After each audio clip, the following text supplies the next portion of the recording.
一生ものの友達。この言葉を聞いて誰の顔が浮かんでいるだろうか。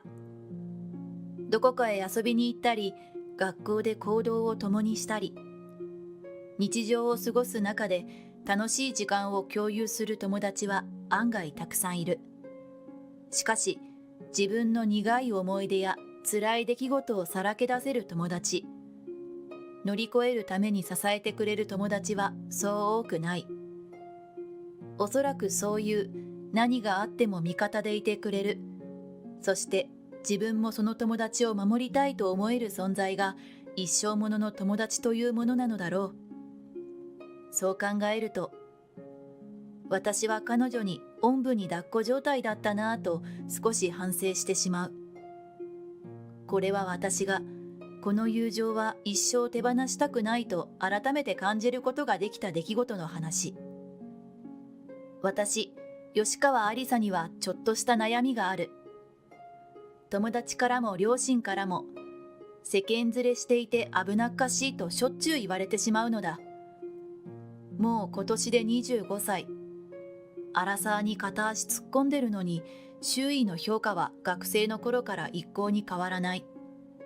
自分ではしっかりしてるとまではいかなくても、そんなに抜けていないと思うのに、傍目から見ると私はどうにもふわふわしているらしい。そんな私をいつもフォローしてくれるのが親友のゆきだった。小学校からの付き合いで私の性格を知り尽くしている彼女は、私がピンチになったり困った状況に陥ったりすると必ず駆けつけてくれるのだ。小学生の時には私が男子にからかわれていると、どこからともなく雪が飛んできて男子たちを追い払ってくれた。中学生の頃も私が疑いをかけられた時に颯爽と現れて誤解を解いてくれた。それ以外にも私はよくトラブルに巻き込まれるのだが、いつもユキが助けてくれるのだ。まるで少女漫画のヒーローのようだなぁと思う。もちろんユキは女の子だから厳密に言うとヒーローとは違うのだけれど、私はそんな優しくてかっこいいユキを尊敬していた。高校、大学は別々だったが、離れたからといって疎遠になるわけでもなく、休みの日にはよく集まって一緒に遊んでいた。それは社会人になった今も変わらない。私の世間連れしていて危なっかしいと言われるこの性格は、よくぶりっ子とか天然と思われて女子から敬遠されることも多い。そんな中、私の本質を見てくれるユキは数少ない大事な理解者であり、本当に大好きな親友だった。そんなある日、私はユキといつものように買い物に出かけていた。先に買い物を終えた私は、まだ迷っているユキに声をかけて、店の外にあるベンチで一休みしようと腰を下ろした。ちょっと買いすぎたかなと横に置かれているずっしりとした紙袋の数々を眺めていると、私の目の前で足を止めている見知らぬ男性の存在に気づく。なんだろうと少し警戒しつつ顔を上げると、その男性はニコニコしながら声をかけてきた。隣座っていいですか？他にも空いているベンチは近くにあったが、特に断る理由もないので、どうぞと隣を譲る。ありがとうと言って腰掛けた男性は、私と同じくらいの年齢で、白い T シャツにゴールドのネックレスやらピアスやらをつけていること。何より見ず知らずの相手に対してスルスル言葉が出てくるところから少しチャラそうな印象を受けた。男性は触れるほど近くに座ってきたので、私がさりげなく腰を浮かせて距離を取ろうとすると、待ってと手首をつかまれる。びっくりして声を上げなかったことを褒めてもらいたい。恐る恐る顔を向けると、男性は焦ったように私を引き止めていた。あなたに一目惚れしました。強引な真似をしてごめんなさい。このチャンスを逃したらもう会えないだろうから、つい。もしよかったら連絡先を教えてください。私は手をつかまれたことで思わず身構えてしまったのだが、敬語だったり真剣な表情だったりチャラそうな見た目に反して行動の端々から実直さを感じる。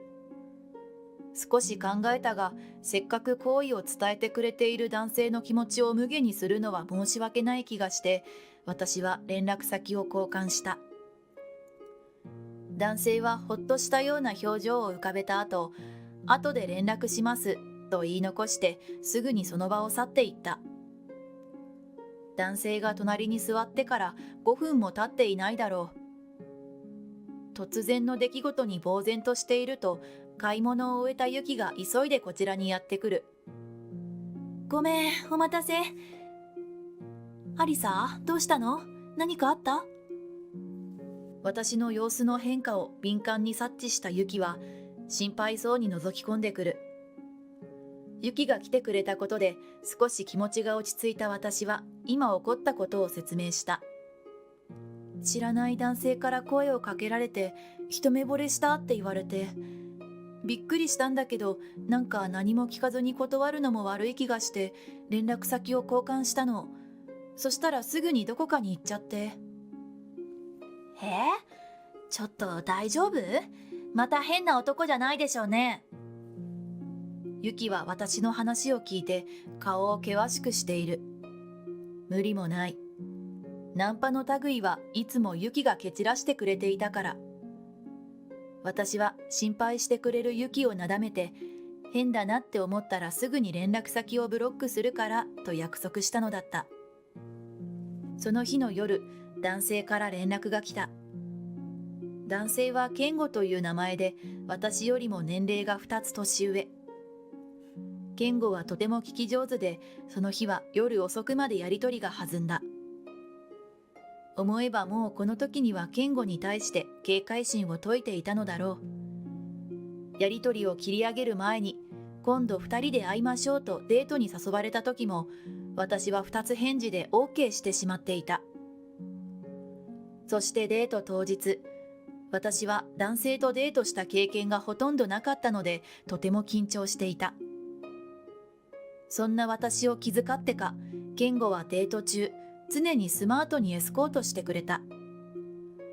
会話も途切れることなく話題を振ってくれるし、連れて行ってくれるお店も楽しめるところばかり。さりげなく女性扱いしてくれるところも嬉しかった。そんなケンゴの姿に私はどんどんと好感を持っていった。はじめはその見た目から軽薄そうな男だと思っていたが、案外誠実な人なのかもしれない。その日のデートの別れ際にケンゴから交際を申し込まれた時も、私は嬉しさしか感じていなかった。ケンゴのまっすぐな瞳に胸を打たれた私は、こうしてトントン拍子にケンゴと交際をスタートさせたのだった。その日の晩、ケンゴと交際することになったことをユキに報告した。ユキは展開の速さに、と驚きながらも、私の幸せそうな声を聞いて、よかったねと祝福してくれた。男性経験に疎い私は、この時完全に浮かれていたのだと思う。それから私とケンゴは順調に交際を進めていった。なぜか土日のどちらかしか会えなかったし、急な来訪はやめてくれと言われていたけれど、それでも毎週デートを重ね、連絡も頻繁に取っていたから何の不安も感じていなかった。そうして交際から半年が経った頃、ケンゴからプロポーズされた。夜景の望める雰囲気のいいレストランでのプロポーズ。結婚願望のある女の子なら一度は憧れるであろうシチュエーションだ。私はもちろん喜んで承諾し、1ヶ月後のクリスマスに入籍しようねと約束を交わした。嬉しさ冷めやらず、すぐにユキに結婚報告をしたのだが、ユキは少し戸惑っている様子だった。交際を始めてから半年で婚約というのは、やはり世間一般的に見ても早い方だろう。驚かれても仕方がない。ユキは遠慮がちに、私にも一度会わせてほしいと言ってきた。ケンゴのことはユキにも紹介したいとずっと思っていたため、私はもちろんと声を弾ませながら会う機会を作ると約束した。健吾に愛さえすれば、ユキも安心して祝福してくれるだろうと、この時はそう思っていたのだ。後日、私は健吾とユキを誘い、3人での食事会をセッティングした。しかし、食事会当日、運の悪いことに会議が長引き、このままではどう見積もっても集合時間に間に合わない。2人を店の外で待たせるのは申し訳ないので、健吾とユキに先にお店に入っていてねとだけ伝え、仕事に集中した。そして何とか終わらせて急いで2人のもとへ向かったのだが、健吾とユキの間には見るからに気まずい空気が流れている。私は必死に場を盛り上げようと健吾に話題を振るが、健吾は不愛想な態度のまま目も合わせようとしてくれない。結局私一人が空回り、食事会は最悪の雰囲気のまま幕を閉じた。そしてその翌日から健吾との連絡がパタリと途絶えた。毎日やりとりしていたのに、私がいくらメッセージを送っても返信はなく、既読もつかない。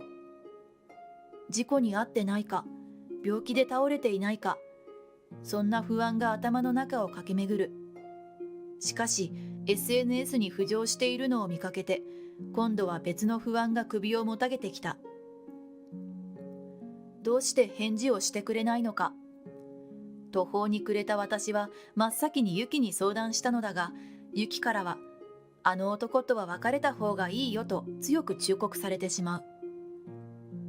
どうしたらいいのかわからないまま時間だけが過ぎていき、入籍の約束をしていたクリスマスがもう間近に迫ってきていた。不安な気持ちを抱えたままクリスマスイブを迎えてしまった。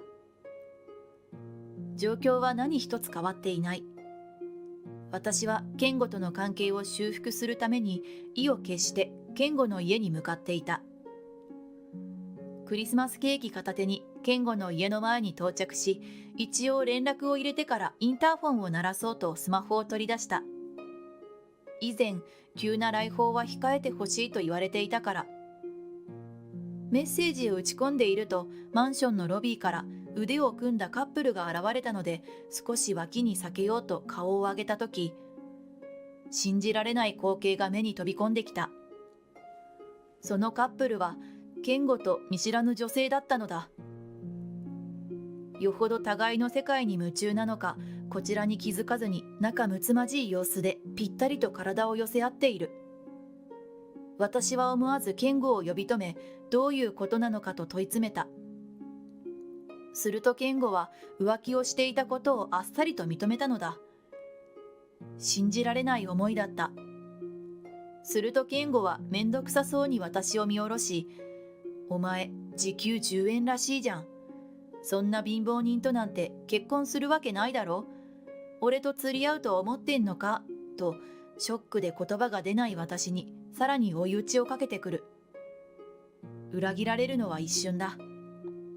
もうその場で聞いていたくなくて、私は健吾に背を向けて走り、泣きながらユキの家へと向かった。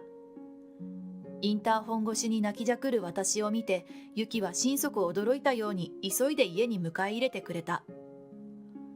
もう何度も訪れたユキの家に足を踏み入れた私は、徐々に落ち着きを取り戻す。ユキが入れてくれた温かいコーヒーを飲み、一息ついたとき、ユキがタイミングを見計らったように、何があったのと尋ねてきた。私は涙をこらえながら、先ほどの出来事を順番に話した。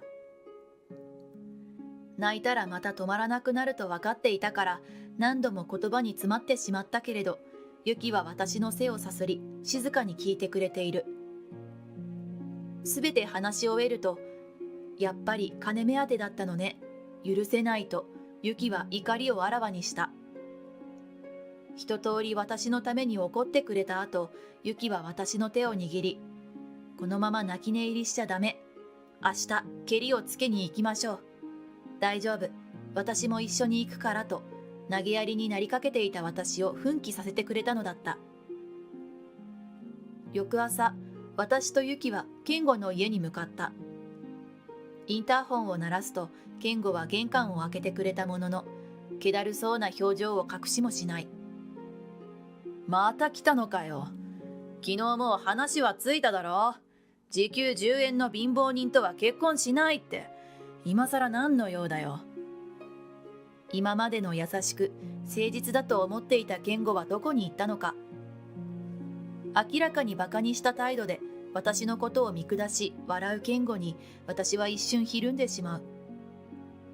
けれど隣にいてくれるユキにポンと背を押されたことで落ち着きを取り戻す。絶対的な味方がいる。その事実が私に勇気を与え、下ろしかけていた顔を上げ、健吾をまっすぐに見据える。何か勘違いしているようね。私の時給は10万円ですが。私の実家は会社を経営しており、私は役員として報酬をもらっている。それを時給換算すると10万円に上っていた。その真実を聞いた健吾は、嘘だ。この前の食事会でユキちゃんが言ってたぞ。お前の時給は10円だって。と焦ったように視線をさまよわせている。ユキに当時の様子を詳しく聞くと、健吾は食事会の時、私が遅れているのをいいことに、なあ教えてくれよ。アリサって正直どれくらい稼いでるんだと尋ねてきたらしい。ユキは突然お金の話をする健吾に不信感を募らせながらも、あの子は実家の手伝いをしているから普通とは違うわよ。多分時給で言ったら10くらいかしらと答えた。その言葉を聞いて、健吾は私が時給10円の家事手伝いだと勘違いしたらしい。自分の間違いに気がついた健吾は、時給10万円なんて知らなかった。すごいじゃないか。俺たちやっぱりやり直そうと必死の形相で復縁を迫ってくる。しかし、健吾の本性を知った私は、そんな上っ面の復縁を受け入れることは到底できない。勘違いとはいえ、婚約者を貧乏人呼ばわりして切り捨てるような人間はこちらから願い下げよ。婚約破棄の慰謝料もきっちり請求させてもらいますからね。と吐き捨て、ユキと共にその場を去った。その日の晩、私はユキと2人でクリスマスパーティーをした。クリスマスケーキとシャンパンを買ってユキの部屋で気ままに過ごす。昨日はどん底の気分だったが、今は一転してすがすがしくさえ思える。それもこれもすべてユキのおかげだ。ユキがいてくれて本当によかった。